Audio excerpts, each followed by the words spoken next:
What's going on, party people? Brian Downard here. And over the past couple of years, we've made more than $6 million in our coaching agency, helping other marketing agencies acquire customers more consistently. And it's not just about acquiring more customers, because if you have a leaky bucket and there are customers going out the back door and you have to replace them as soon as you get them, that is not a sustainable way to grow your business. So instead of always trying to figure out how to get more customers, sure, that's important, but you need to understand how to create systems and a product that make people want to stay, so you're not always constantly having to replace them. So in this video, I'm going to break down how you can massively increase the lifetime value of your agency clients without just hoping that they're going to stay. Because the reality is, and I'm going to be blunt here, and I am guilty of this as well, when I had my original marketing agency a long time ago when I was a lot younger and just getting started in this game, I would tend to kind of hide from clients and just fulfill on the service, do a couple of check-ins over email, and just hope and pray every month that they would continue paying me. And part of that was because I was in a season of not really being hyper clear on what my offer was or what the promise was. And so I would tend to overcompensate instead of over deliver on what the actual promise is. And I would just be doing a bunch of stuff, trying to appease the clients, trying to make them happy. And it would get us further away from the actual goal that they wanted. It would take more time from me, and inevitably they would churn anyways. And I remember very specifically one client in particular, a carpet store out in Pasadena. I even know the guy by name still. It was one of my best clients for such a long time. And I remember getting that email and thinking I deserve this.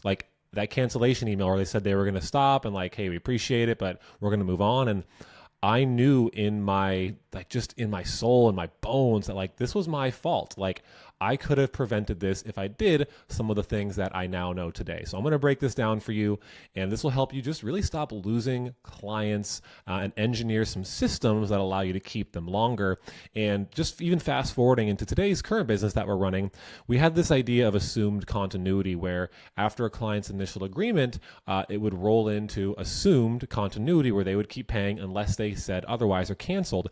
And we didn't really have a process by which to actually get a commitment from them to renew or actually ascend them into other products. And at a point we did, but we kind of lost that. So this isn't just for you guys and ladies watching this video. It's also for myself, because I need these reminders as well. And here are some of the things you can do to fix this.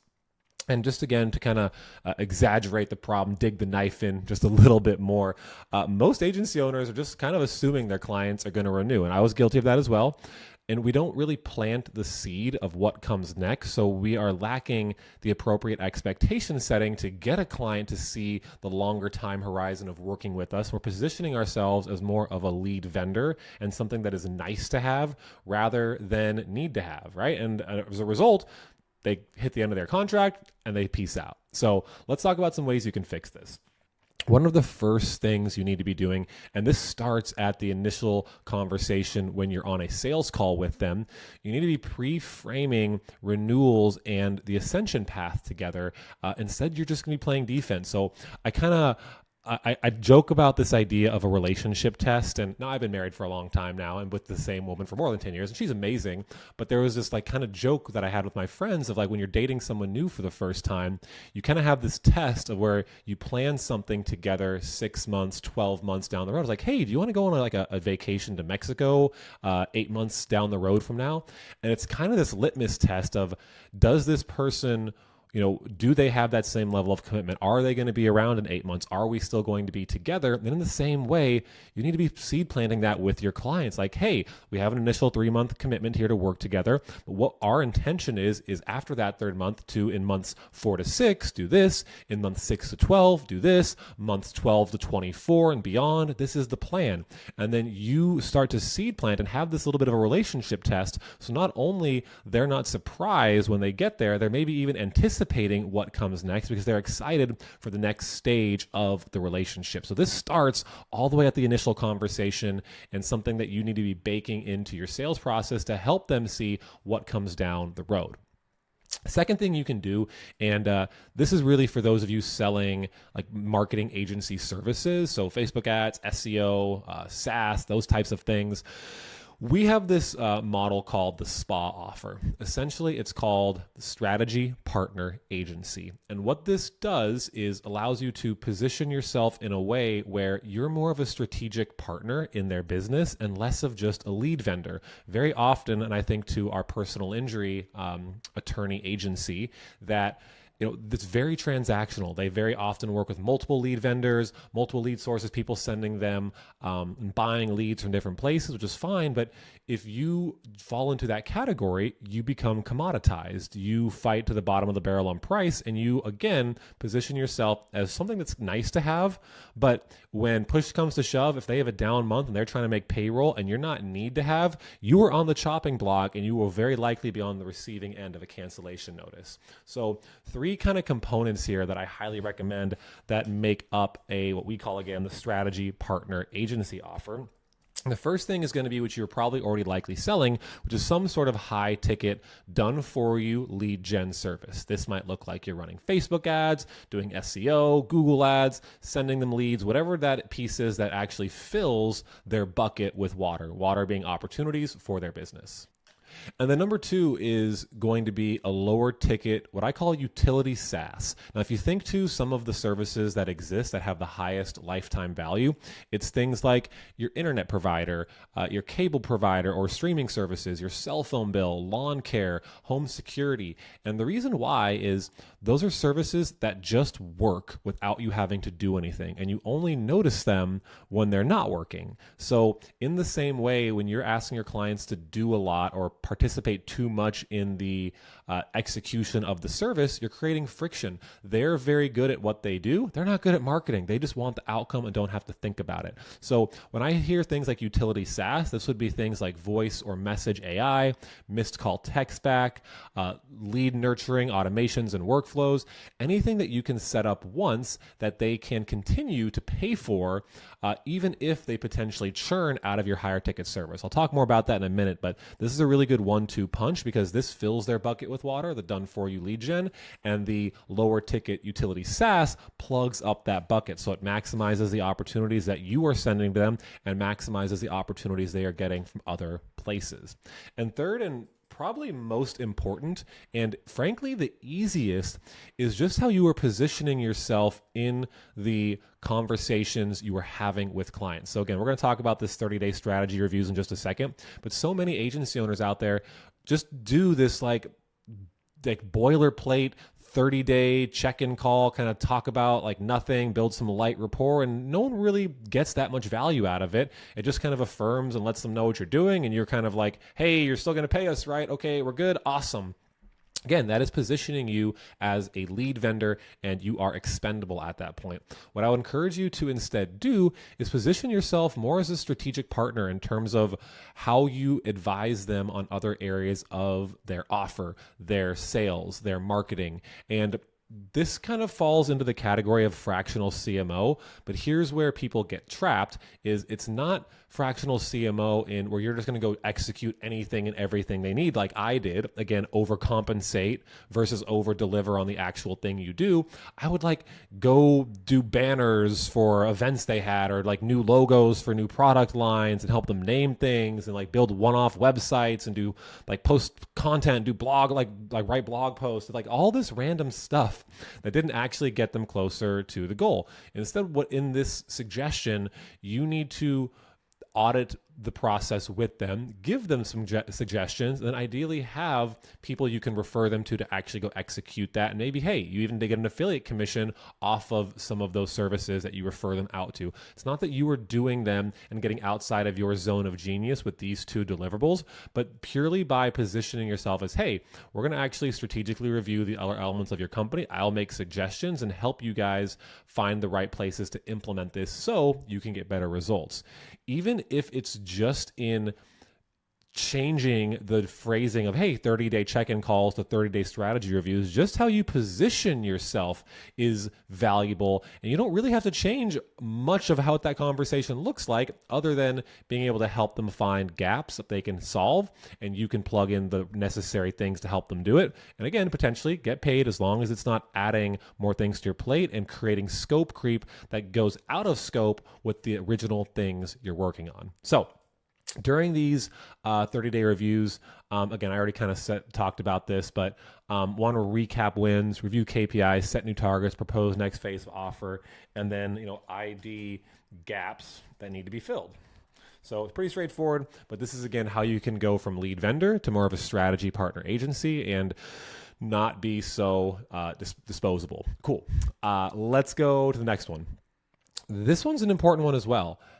Outcome milestone check-ins. What does that mean? So when they hit certain milestones, not only do I want you to check in with them, I want you to celebrate that with them. I want you to make it a big deal because, again, this is the affirmation of the seed planting you did when you were pre-framing retention from the jump. If you are not celebrating these wins with them, if you are not using those wins as opportunities to say, hey, here's what happens next, here's where we're going to go next, again, they might not even realize it was a big deal, and they are not putting the same weight and appreciation for that outcome as you are on this, and again, increases the likelihood that they churn. Now, one of the easiest ways you can kind of do some of this stuff is just use your CRM, right? I don't know why it says or high level, like we use high level. There are really great ways you can automate reminders and certain touch points that you and your team would be executing, right? So anything around, automated emails that go out at certain times, or checking in with them on Slack, having a dashboard where you can send them certain milestones or things that are happening, and then scripting for your team for how to manage these things. Again, we have a very clear process for what renewal and ascension calls look like, instead of just winging it and hoping that they keep paying. So when you can automate some of these touch points to your team, so a client gets onboarded, cool, system knows in X amount of time we're going to trigger this thing, we're going to tag this team member, going to send this Slack message. This could be as simple as automating the reminders for their 30-day strategy reviews and then the renewal and ascension calls, but having something that doesn't just force you to keep it in your head or be reactive to it is going to make a huge difference. So as a quick example, like we have our CS team, client success team, manually trigger renewal calls and ascension calls when clients hit a certain milestone. So this actually happens manually as well. And sometimes, frankly, the best way to automate something is to pay a human being to do it, because it's hard to, sometimes identify certain milestones, and they happen at different times for different clients. So having the team actually do that makes a big difference.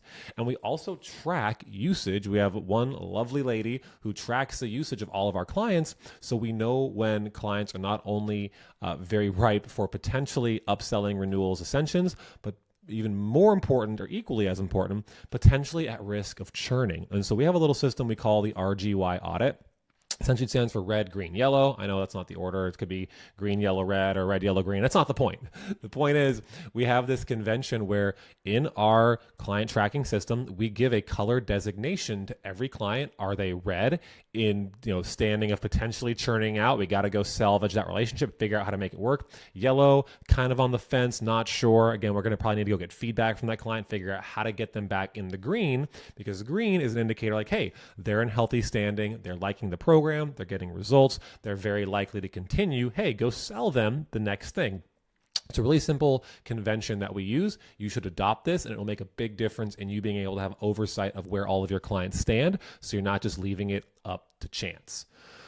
All right, so we spoke about this a little earlier, where you have like that utility SaaS offer, right? And why that's such a powerful addition to your offer is it can not only be used as a front-end downsell if someone's not ready to pay for the core package and buy all of the things you sell, it also acts as a back-end retention mechanism to retain more revenue. Because if you're getting paid $2,000 a month from a client and they want to churn, wouldn't you rather keep getting paid $300 to $500 a month indefinitely from that client instead of letting them totally churn?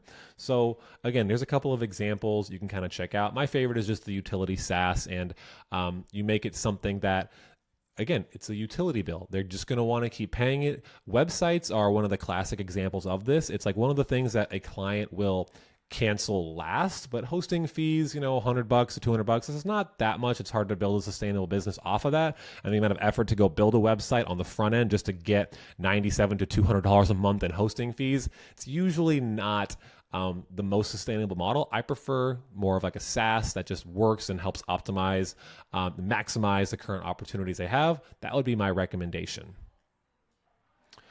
Now, the inverse of this, because obviously this is for clients who are potentially churning, or also just, in consideration of like seasonality, right? Maybe you have clients that are more seasonal. I worked in the patio furniture space for a long time, and I would just kind of let clients churn out during the winter and try and get them back when they got busy again, instead of having some sort of maintenance or basically like holding fee where they would get access to certain things that help them during the winter, but they don't feel the weight of the full expense. And it would have been a great way to save revenue and something you should strongly consider. Again, as an example, we have in our community, we have downsells into the community only where they can stay in the mastermind. There's less one-to-one access, less support, but we still can retain a lot of revenue instead of just having it be all or nothing.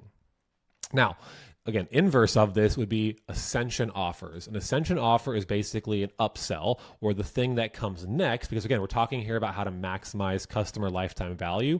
These are some of the best ways you can do this. So offering add-ons to your service when they reach a certain milestone or have the next thing. Again, just a couple of different examples. And I really don't want you to choose all of them. I want you to choose the one or two that make the most sense for your clients. What is the common thing, the theme that you're hearing your clients say that they want next? And how can you layer on those without creating too much scope creep? And again, just a couple of other examples for clients at capacity, hiring support, additional sales systems, helping them productize certain things. So this is going to be very contextual based on what you sell. But very often, it could just be sell them more of the same thing. Like, cool, they bought a Coca-Cola. Next day, they might want another Coca-Cola, and hopefully not drinking soda every single day, but you get the point. It could just be more of what they're already getting to maximize results even better. And so as an example, if you're running Facebook ads, right? Instead of just charging them $2,000 a month, for whatever amount of ad spend they're spending, you could start to charge a percentage of ad spend as they scale that up and as they get more customers and grow their business. Now, I'm just going to wrap up this video with a couple of other quick suggestions. Again, take or leave these as needed, but these are some other things you should be considerate of if you're looking to increase that lifetime value of your clients. So already mentioned this already, but just CRM tasks and reminders for renewal calls, ascension calls, making sure you have those processes in place by which you're not having to just keep it all in your head. Having automated Slack email follow-up templates. So for your team who are actually managing clients who are considering canceling, churning, etc., really powerful way to make sure your team isn't making it up themselves either, but they have a clear standard operating procedure for what to do if XYZ situation occurs. Obviously, having a place where you can view all of your clients in that red, green, yellow format, and you can sort that and make sure you are starting by focusing on those red clients and what you can do to make sure you're not having revenue leave out the back door.